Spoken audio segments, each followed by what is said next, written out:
सजल बेकार बा अखिया में काजल प भइल देखी मारबा बिना लिपस्टिक के सजल बेकार बा अखिया में काजल प भइल देखी मारबा छोड़ के जइबो तो बोलो कोई से रह पाई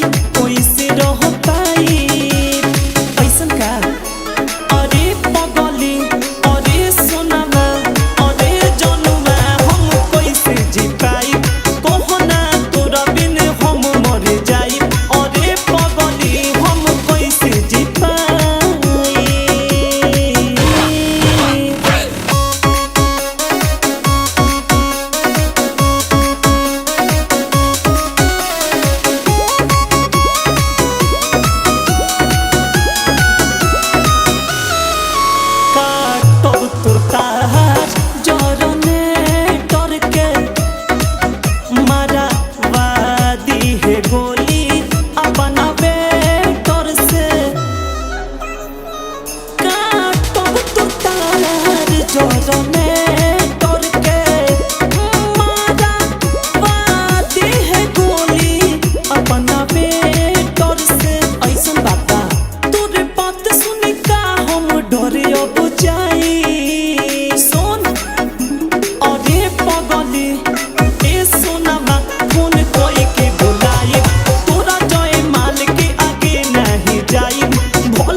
के भुला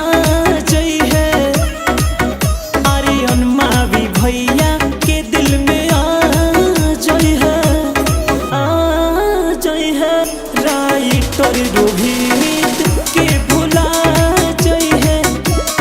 रवि शंकर के दिल में तू बसा जई है ऐसा बात जइबे ससुर तो दिला बाई रूम बेनु कोरी पागल।